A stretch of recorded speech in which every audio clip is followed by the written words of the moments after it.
Okay. Our presentation, okay, before we present, I will introduce my group members. These are my group members. Right?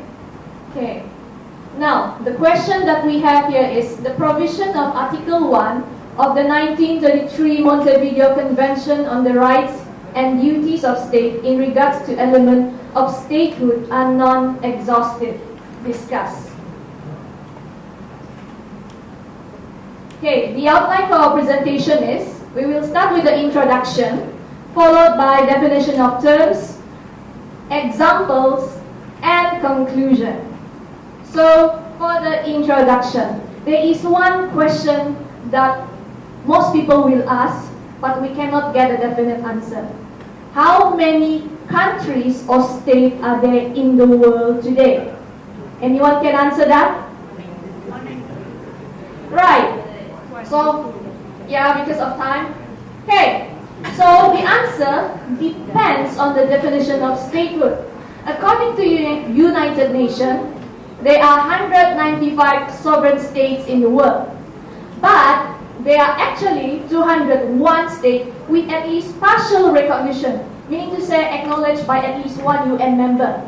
And there are 200 to 207 de facto sovereign states. What is de facto sovereign state? It is state, it's a self-declared country. Example, Sealand. You can Google it up. Sealand, Sealand. And in ISO, which is the website, okay, .us, meaning to say the website comes from US, there are 249 country codes, 211 FIFA countries eligible for World Cup, and 206 Olympic nations. So there is no straight answer how many states are there in the world. Now states and countries here are being used interchangeably. Now, this is the world map before Montevideo Convention. Okay, this is in the year 1900. There are only 78 states. And in 2013, there are 195 states. As you can see, the borders, the territory have changes over the years. And the number of states has increased. So meaning to say, right, there are some political changes in the world that we need, and we need to review back. What is the definition of state or statehood? Next, I will pass to my friend in the Montevideo. Sorry. Montevideo Convention 1933. There are 4 permanent population, defined territory, government, and also capacity to enter the relations with other states. Okay, I'll brief about the first and second about the permanent population. It is very important to have permanent population as it is an initial evidence of a state in order to suggest a stable community. However, however, there is no specific amount of inhabitants that is required in order to build a statehood. Okay, the second one is defined territory. It is very important also to have a certain portion of the land inhabited by the stable community. But however, a defined territory does not suggest that the territory must be fixed or the boundaries must be settled, since they are not essential to the existence of the state. For example, I'll give an example about Israel, because Israel was admitted to the UN as a state in spite of the disputes over its existence and also the territorial delineation. Next, Cik Faiz. Okay. Point number 3 and 4, Cik Faiz will explain it. Hi, good afternoon. It's very straightforward here. In terms of governance, we have to have a stable form of government in order to have part of the statehood definition by the Montevideo Convention. And of course, the capacity to enter into relation with other states, which my colleague will present later on, in terms of the what I call this the type of 3 states, if I'm not mistaken, to enter relation with other states where they themselves can, how do I say, to communicate and able to do some form of joint communique and of course joint effort in terms of how do I say, administration and establishment of the government and the country itself. All right. Okay, let me just define what is exhaustive. Exhaustive means complete and including everything. Okay, so what is non-exhaustive then? That means it's not enough, it's not complete.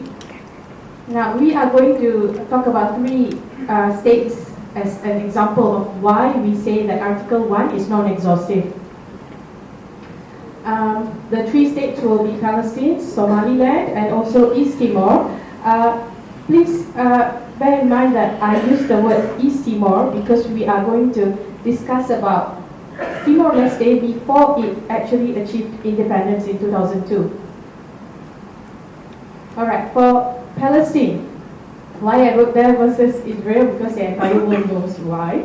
Okay, so as Dila mentioned earlier, Israel has been acknowledged as a state, whereas Palestine, which is its next door neighbor, is not. Although it fulfills all the four requirements, which are the first is permanent population. It has around 4.8 million population, and then the next is defined territory. Okay, there is a border, a defined border between these two states, Palestine and Israel.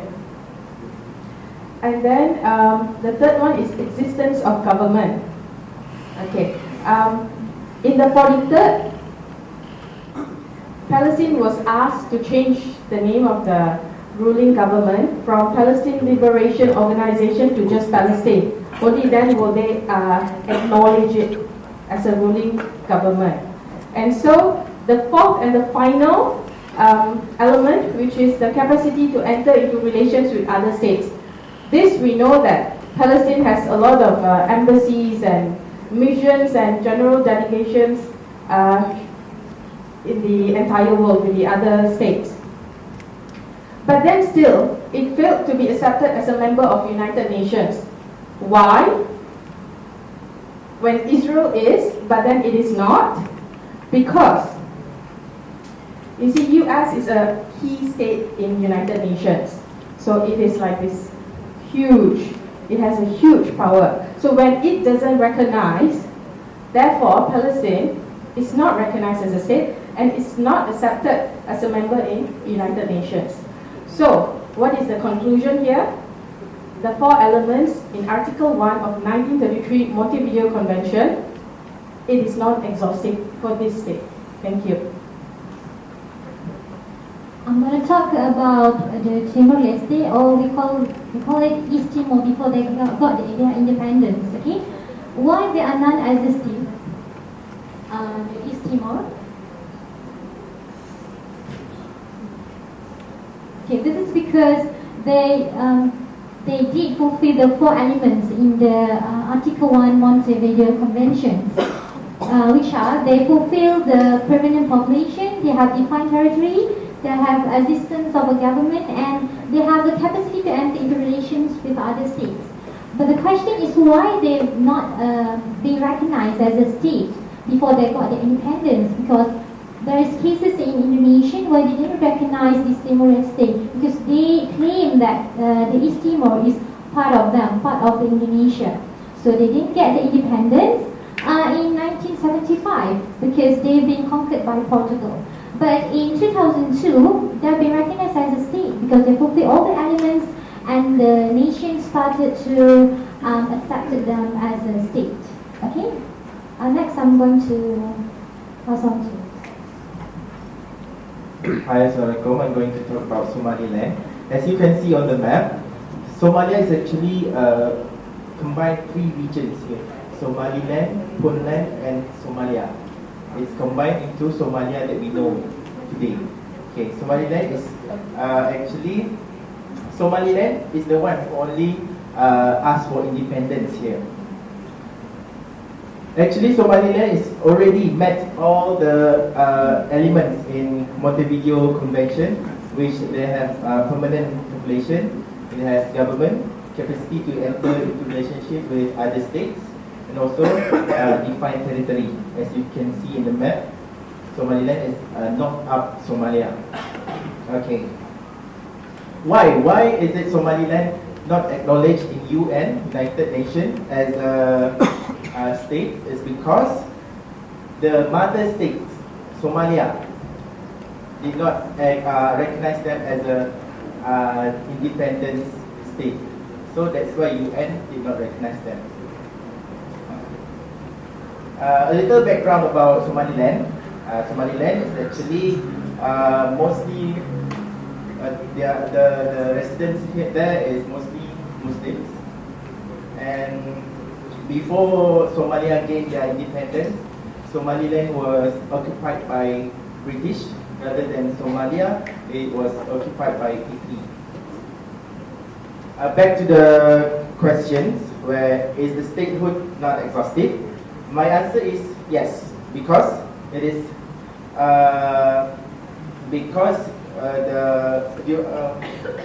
because from the Montevideo Convention we know that it fulfills 4 elements, but it's still not recognized as a state because the mother state, which is Somalia, didn't recognize them. That's all. Alright, thank you very much. So now we come to the conclusion of the presentation. After looking at all the 3 examples given, the 3 states, Palestine, Timor-Leste, East Timor, and also Somaliland, we can see that actually all the 3 states, they have already fulfilled the 4 requirements mentioned in the Article 1 Montevideo Convention. However, they are not accepted because of the reasons stated. So therefore, we are saying that the Article 1 Montevideo Convention is non-exhaustive. So we are giving suggestions here. We have 3 suggestions to include these 3 elements into this Article 1 of Montevideo Convention. The first one is independence. This is or sovereignty. This is related to what we have already presented, like Somaliland. Just now they don't have independence, so that's why they are not recognized as a state or declared as a state. The second one is recognition. For example, just now Palestine, because they don't get recognition from the United States of America, so they are not declared as a state, or they don't get their statehood. And the last one is self-determination. We have it in all examples given just now, because they don't have self-determination, that's why they are not accepted or declared as a state. So again, as a conclusion, we are saying that, or we agree with the statement in this question that